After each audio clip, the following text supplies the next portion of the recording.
Hey, what's going on guys? This is Tom from Upside Down Shark, and this is our rundown of the best cyberpunk animes you need to check out.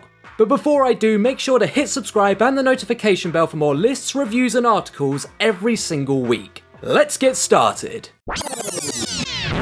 Did you know we're living in the future? Like, the future is right now. Whatever you're doing today is almost certainly very cool and very futuristic. Okay, so 2020 might not be the future everyone was expecting, but that doesn't mean bleak visions of the future have gone away. People have been dreaming of dreary cities full of film noir charm for the last few decades. So at least we've still got that to tide us over until the machine uprising grants us the true future we're all desperate to die in poverty from. Sheesh. Let's take a look at some cool cyberpunk anime, I guess.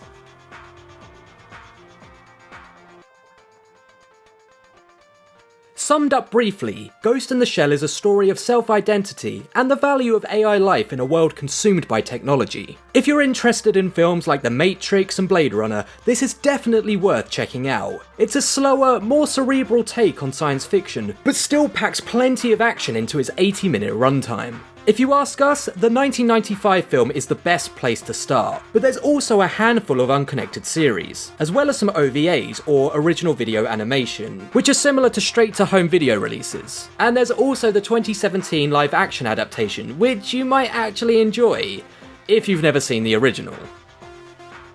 Author Masamune Shirow clearly had a thing for future dystopias back in the 80s. While Ghost in the Shell is arguably the most successful franchise, he more or less paved the way for cyberpunk for a decade, releasing both Dominion and Appleseed in the space of only a few years. The 1988 OVA of Appleseed deviates from Shirow's manga, doubling down on the action and de-emphasizing the philosophical elements of the original story. For a plot synopsis, terrorists are trying to destroy the city of Olympus, and a counter-terrorism unit, part man, part machine, are deployed to stop them. There are a few different versions of Appleseed, with the 2004 version being a CGI flop, and the 2014 adaptation being a little bit more palatable. The OVA is definitely worth a watch, if only for the character design, but it isn't particularly groundbreaking by today's standards.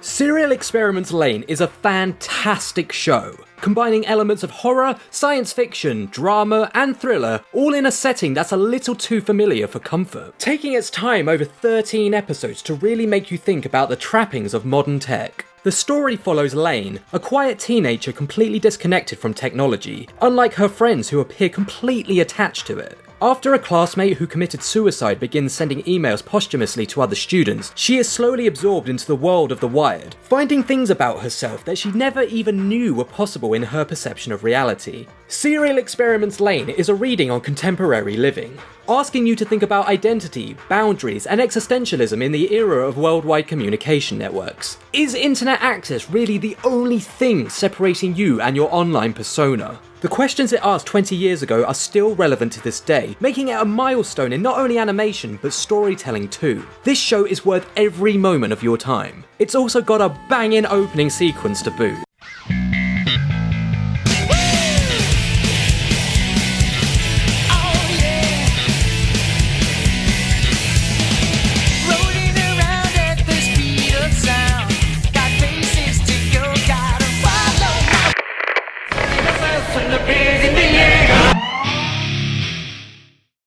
If you've never heard of Akira, it's probably because you didn't waste your teenage years on internet message boards. If you've never seen Akira, it's probably because anime isn't your thing. But if you must watch something anime related, make sure it's Akira. There's not a lot to say about Akira that hasn't already been said. It's considered a landmark in Japanese animation, and the reason anime has become as successful in the West as it is today. Not to mention, it still looks stunning for a 30-year-old film, which is no mean feat. Without giving too much away, which may be a silly decision for a 30-year-old story, a biker gang led by Kaneda become embroiled in a military conspiracy after young member Tetsu crashes his bike during a fight over territory and develops telekinetic powers while in hospital. The climax of the movie features a terrifying mesh of expanding human flesh and machine parts, which threaten the safety of Neo Tokyo and its residents. Visually striking and with a pretty good dub for those who care, Akira not only took the animation industry by storm, it influenced all of pop culture across the globe. While its detractors might say it's not as good as the manga, it's significantly quicker to digest and deserves all the praise it gets. Now, most of this list has featured shows or films similar in tone to each other. Some might call them overambitious, others too arty. Bubblegum Crisis, on the other hand, really just doesn't care. If you want a show that you can just put on and enjoy on a purely unpretentious level, this is the one for you. 8 episodes of a female mercenary squad equipped with mechanical suits fighting crime in a bleak dystopia. Despite the fact there's not much to it, Bubblegum Crisis is a great example of 80s action that's easy to enjoy without thinking too much. Its success gave way to plenty of sequels that never quite captured the spirit that made the original such an effective piece of media. But for the curious, there's plenty to get invested in.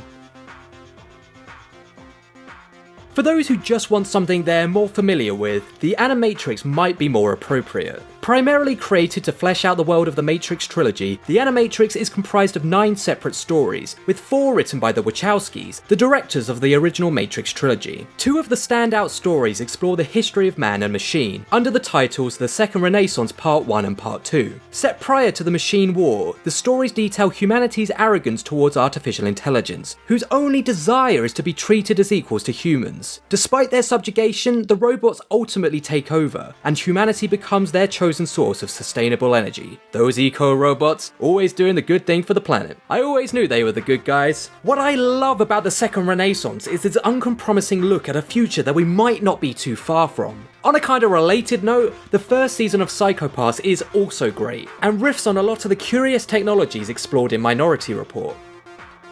And there we have it, a brief list of cool, excellent, or at least fun cyberpunk anime stories. There are plenty more to check out, and this list is more of a jumping off point than anything.